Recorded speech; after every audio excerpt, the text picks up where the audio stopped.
తెలివితేటలు ఉంటే ఎంతటి సమస్యనైనా చిటికెలో పరిష్కరించవచ్చు అని చెప్పడానికి ఈ కథ ఒక నిదర్శనం.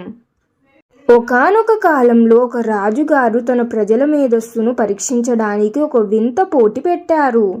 ఆ పోటీ గెలిచిన వారికి 100 బంగారు నాణేలు ఇస్తానని ప్రకటించారు. ఆ పోటీ ఏంటో తెలిస్తే మీరు కూడా ఆశ్చర్యపోతారు.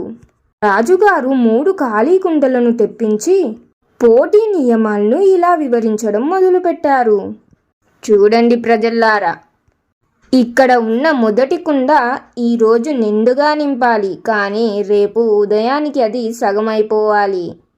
ఇక రెండవ కుండ ఈరోజు సగం మాత్రమే నింపాలి, కానీ రేపు ఉదయానికి అది నిండుగా కనిపించాలి.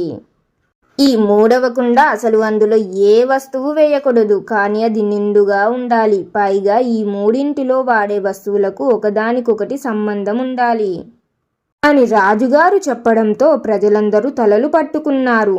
నింపిన కుండ సగం అవ్వడమేంటి, నింపని కుండ నిండడమేంటి, ఇది అసాధ్యమని అందరూ వెనుదిరిగారు. రాజు మాటలను విన్న ఒక సామాన్య యువకుడు ముందుకు వచ్చి, మహారాజా, నేను ఈ పరీక్షను పూర్తి చేస్తాను అని అన్నాడు. ప్రజలు మరియు రాజు అసలు ఎలా చేస్తాడు అని ఎంతో ఉత్సాహంగా ఎదురు చూస్తున్నారు.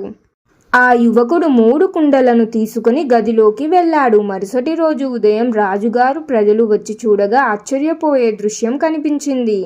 మొదటి కుండ తీసి చూడగా అది సగం ఉంది. యువకుడు అందులో నిండుగా మందార పూలు నింపాడు. అవి మర్నాటికి వాడిపోయి ముడుచుకుపోవడంతో కుండ సగం అయిపోయింది. రెండవ కుండ ఇందులో సగం వరకు మల్లె మొగ్గలు వేశాడు. అవి తెల్లవారేసరికి వికసించి కుండంతా పూలతో నిండిపోయింది. మూడవ కుండ రాజుగారు మూత తీయగానే అద్భుతమైన సువాసన వచ్చింది. యువకుడు అందులో ఏ వస్తువు వేయలేదు, కేవలం పూల అత్తరు అనగా పర్ఫ్యూమ్ పూశాడు. దాంతో కుండంతా సువాసనతో నిండిపోయింది.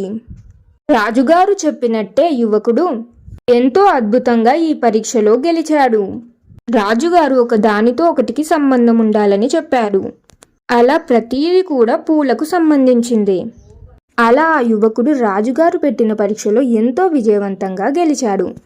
యువకుడి సమయస్ఫూర్తికి మెచ్చిన రాజుగారు అతడికి 100 బంగారు నాణేలతో పాటు మంచి బహుమతులను అందజేశాడు.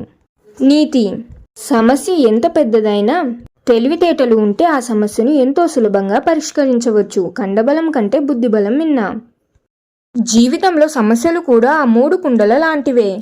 కొన్నిటిని వదిలేయాలి వాడిన పూలలా, కొన్నిటిని వికసింపజేయాలి మల్లె మొగ్గల్లా, మరికొన్నిటిని కనిపించకపోయినా సువాసనల్లా మార్చుకోవాలి. అనగా సంతోషం ఎక్కడ కనిపించకపోయినా ప్రతి క్షణాన్ని సంతోషంగా మార్చుకోవాలి. అప్పుడే జీవితం ఒక పరిమళంలా మారుతుంది. మరి మీరేమంటారు ఫ్రెండ్స్? ఈ కథ మీకు నచ్చిందా? ఎలా ఉంది? మీ అభిప్రాయాన్ని కామెంట్స్లో తెలియజేయండి. ఈ కథ నచ్చితే లైక్ చేయండి. మీ ఫ్యామిలీ అండ్ ఫ్రెండ్స్ తోటి కూడా షేర్ చేయండి. ఇంకెన్నో మంచి వీడియోస్ కోసం ఇప్పుడు మన ఛానల్ని సబ్స్క్రైబ్ చేయండి. ఇంకో మంచి వీడియోతో మళ్ళీ కలుద్దాం.